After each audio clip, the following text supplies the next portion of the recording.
여러분 혹시 이런 경험 있으신가요? 밤에 누워서 눈을 감아도 도무지 잠이 오지 않아 이리저리 뒤척이고 시계 초침 소리가 괜히 더 크게 들리는 듯한 밤. 결국 새벽이 되어 TV를 켜거나 라디오를 들으면 오늘도 잠을 못 잤구나 한숨 쉬신 적 아마 한 번쯤은 있으실 겁니다. 나이 들면 다 그렇다 하고 넘어가지만 사실 잠 못 드는 밤은 우리의 건강을 조금씩 갉아먹습니다. 특히 60세 이후에는 수면이 단순한 휴식이 아니라 면역과 뇌, 건강, 노화 속도와 직결된다는 점에서 더욱 중요하지요. 그리고 의외로 이 불면의 큰 원인이 우리가 매일 즐기는 이것일 수 있다는 사실 알고 계셨나요? 먼저 구독, 좋아요 눌러주시면 유익한 영상을 가장 먼저 보실 수 있습니다. 얼마 전 내과 의사 정의원 박사는 실험 삼아 커피를 완전히 끊어보았습니다. 그런데 놀라운 변화가 찾아왔습니다. 화가 줄고 스마트워치에 찍히는 스트레스 수치가 낮아졌으며 무엇보다 잠드는 과정이 훨씬 쉬워졌다고 합니다. 원래 긴장도 많고 예민해 잠드는데 오래 걸렸는데 커피를 끊자 머리가 한결 편안해졌다는 겁니다. 한마디로 커피와 수면은 우리가 생각하는 것보다 훨씬 밀접한 관계를 갖고 있다는 것이죠. 그렇다면 왜 커피가 숙면을 방해할까요? 커피에는 카페인이 들어 있습니다. 카페인은 피로를 느끼게 하는 아데노신이라는 물질을 차단해 뇌를 깨어있게 만듭니다. 젊을 때는 이 각성 효과가 반가울 수 있지만 나이가 들수록 간에서 카페인을 분해하는 속도가 늦어집니다. 그래서 아침에 마신 커피 한 잔이 저녁까지 몸에 남아 밤이 되어도 정신이 또렷하고 쉽게 잠들지 못하는 경우가 생깁니다. 예를 들어 70대 김 선생님은 아침에 커피를 마시면 밤 9시에도 눈이 말똥말똥해서 결국 새벽 2시가 넘어야 겨우 잠이 온다고 하셨습니다. 반대로 커피를 끊자 며칠은 두통이 있었지만 2주 정도 지나니 저녁마다 꾸벅꾸벅 졸리기 시작했다고 하네요. 커피는 두통과도 밀접한 관련이 있습니다. 카페인이 뇌혈관을 수축시켜 순간적으로 두통을 완화하기도 합니다. 그래서 편두통 있을 때 커피를 찾는 분들이 많습니다. 하지만 문제는 매일 습관처럼 커피를 마실 경우입니다.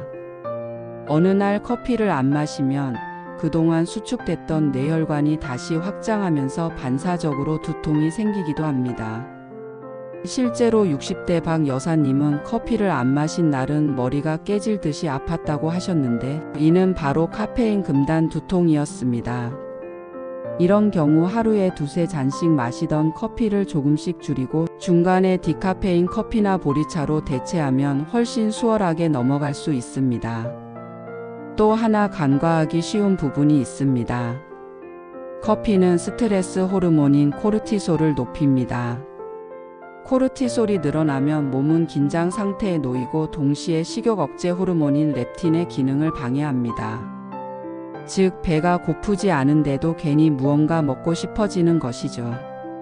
특히 시니어 분들 가운데 밤마다 과자를 찾는다, 밤참을 끊지 못한다는 분들이 계시는데 사실 그 배경에는 낮에 마신 커피가 있을 수 있습니다. 커피가 코르티솔을 자극해 불필요한 식욕을 키워놓은 거죠. 그러면 이 커피를 어떻게 줄일 수 있을까요?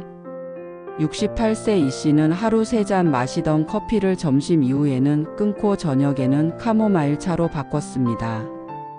결과는 놀라웠습니다. 자정이 넘어도 잠 못 이루던 밤이 사라지고 아침에 개운하게 일어나는 날이 늘어났습니다. 72세 최 씨는 갑자기 커피를 끊자 며칠간 두통이 심했지만 디카페인 커피로 대체하며 천천히 줄여 나갔습니다. 한 달 뒤 낮에 졸음이 줄고 밤에는 숙면이 가능해졌습니다. 이처럼 커피 줄이기는 단순히 잠만 잘 자게 한다는 차원을 넘어 스트레스 조절과 생활, 리듬 회복에도 큰 도움이 됩니다. 커피 대신 좋은 대안 음료를 소개해 드리겠습니다. 보리차, 옥수수 수염차는 카페인이 없어 부담이 없습니다. 카모마일, 레몬밤 티는 신경 안정에 도움을 주어 숙면을 돕습니다. 따뜻한 우유는 트립토판 성분이 멜라토닌 분비를 도와 자연스러운 수면을 유도합니다. 특히 커피 없으면 입이 심심하다는 분들께는 디카페인 커피를 권해드립니다. 맛은 커피와 비슷하지만 카페인이 없어 저녁에도 부담 없이 즐기실 수 있습니다. 잠은 그 어떤 보약보다도 강력합니다. 6시간 깊은 잠을 자는 것이 10가지 영양제를 챙겨 먹는 것보다 우리 몸에 더 큰 회복을 줍니다. 60세 이후에도 숙면을 취하면 기억력이 유지되고 우울감이 줄며 면역력이 튼튼해집니다. 반대로 잠을 제대로 자지 못하면 치매, 심혈관 질환, 우울증 위험이 높아진다는 사실 꼭 기억하시기 바랍니다. 커피 한 잔은 기쁨이 될 수 있지만 그 한 잔 때문에 빼앗긴 숙면의 가치는 훨씬 더 큽니다. 혹시 오늘 밤도 잠을 이루지 못할까 걱정되신다면 내일부터 커피를 줄이거나 한번 끊어보시는 건 어떨까요? 여러분의 경험도 궁금합니다. 커피를 줄였더니 어떤 변화가 있었는지 댓글로 나눠주시면 많은 분들에게 도움이 될 것입니다. 오늘 영상이 도움이 되셨다면 구독과 좋아요 부탁드립니다.